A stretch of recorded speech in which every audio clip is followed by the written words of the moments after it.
الله الرحمن الرحيم.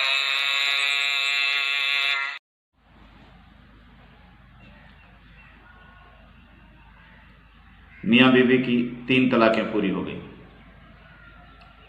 اب وہ آپس میں شادی تو نہیں کر سکتے، اور پھر آپس میں رغبت ہونے لگی اور انہوں نے فیصلہ کیا کہ کوئی طریقہ ڈھونڈے جس سے ہم دوبارہ مل جائیں.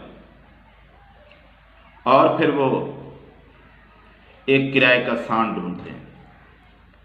نبی صلی اللہ علیہ وآلہ وسلم نے فرمایا کیا میں تمہیں یہ نہ بتاؤں کہ کرائے کا سانڈ کون ہے؟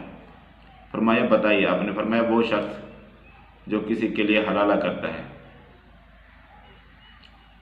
تو حلالہ یہ ہے کہ کوئی شخص اپنی بیوی کو 3 طلاقیں دے چکا ہوتا ہے، اور پھر وہ اپنی بیوی کو، اس کی اب بیوی تو نہیں رہی، اس متعلقہ کو واپس لینا چاہتا ہے.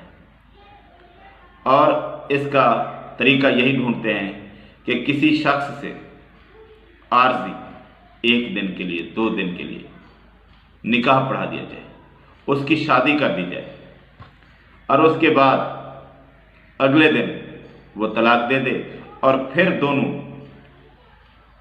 عدت گزرنے کے بعد دوبارہ شادی کر لیں. اس کا نام ہے حلالہ. کہ 3 طلاقیں پوری ہو جانے کے بعد پھر ایک کرائے کا آدمی ڈھونڈا جائے اور اس کے ساتھ نکاح پڑھوایا جائے، اور پھر وہ طلاق دے 1-2 دن کے بعد، اور پھر وہ دوبارہ شادی کر لے. اسے کہتے ہیں حلالہ. نبی صلی اللہ علیہ وآلہ وسلم نے فرمایا محلل اور محلل لہ دونوں پر لعنت ہے.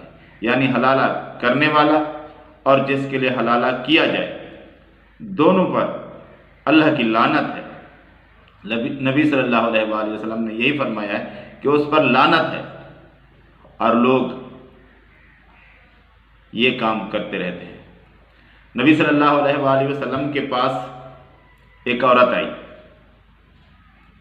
کہا کہ میرا جو شوہر ہے، میں پہلے میری ایک دوسرے شخص کے ساتھ شادی تھی اور اس کی تو طلاق ہو گئی، پھر اس کے ساتھ شادی ہوئی ہے، اس کے پاس تو کچھ نہیں ہے.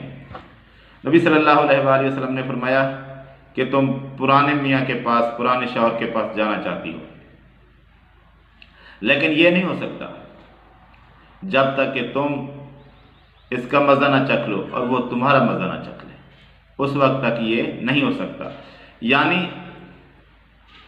اس طرح نہیں ہو سکتا کہ کوئی آدمی معاہدہ کر کے اپنی متعلقہ کی کسی سے شادی کروائے اور پھر اسے طلاق دلوا کر پھر شادی کر لے. ہاں، اس کا طریقہ صرف یہی ہے کہ ایک آدمی کی 3 طلاقیں پوری ہو گئیں اور وہ عورت عدت کے بعد کسی سے شادی کرے. شادی کرنے کے بعد پھر وہ میاں بیوی اپنی زندگی گزاریں، ان میں طلاق کی نیت کا عمل دخل کوئی نہ ہو. بعد میں اگر کچھ عرصہ بعد کسی وجہ سے ان کے درمیان اختلاف ہو جاتا ہے اور وہ شخص دوسرا شوہر اپنی بیوی کو کسی وجہ سے طلاق دے دیتا ہے، کسی معاہدے کی وجہ سے نہیں، کسی وجہ سے طلاق دے دیتا ہے، ان کی آپس میں نہیں بنتی، یا پھر وہ دوسرا شوہر فوت ہو جاتا ہے، طلاق ہو جائے کسی وجہ سے کچھ عرصہ بعد طے شدہ منصوبے کے بغیر، یا دوسرا شوہر فوت ہو جائے اور بیوی عدت گزارے. عدت گزارنے کے بعد اگر پھر وہ پہلا شوہر اور بیوی چاہیں تو اگر ان کی آپس میں رغبت ہو تو پھر وہ دوسری شادی، یعنی اپنی اس بار پھر دوبارہ شادی کر سکتے ہیں. لیکن یہ صرف اس صورت میں ہے.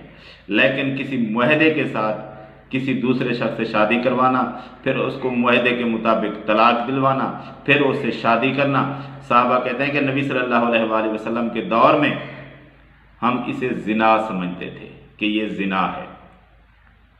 تو آج کل بھی لوگ اس طرح کا کام کرتے ہیں، تو یہ بہت بڑا گناہ ہے، یہ زنا ہے، اس سے بچنا چاہیے.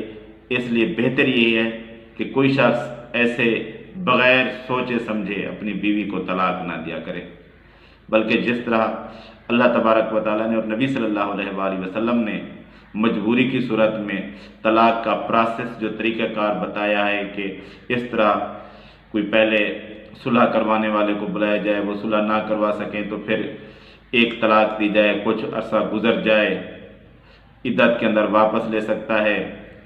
تو اس طرح جیسے اللہ تبارک و تعالیٰ نے ایک طریقہ کار بنایا ہے مجبوری کی حالت میں طلاق دینے کا، تو ویسے ہی طلاق دینی چاہیے۔ اگر مجبوری پڑ جائے تو پہلے تو طلاق دینی ہی نہیں چاہیے، اگر مجبوری پڑ جائے تو اس سنت طریقے کے مطابق کہ اس میں رجوع کا اختیار بچ جائے، اور بندہ اگر پھر ہو گئیں 3 طلاقیں تو پھر اس کی خواہش دوبارہ نہ کرے۔ حلالہ بہت بڑا گناہ ہے، اور حلالے پہ عورت حلال نہیں ہو جاتی بلکہ بندہ زنا کا مرتکب ہوتا ہے، جو کہ ہر کوئی جانتا ہے کہ بہت بڑا گناہ ہے۔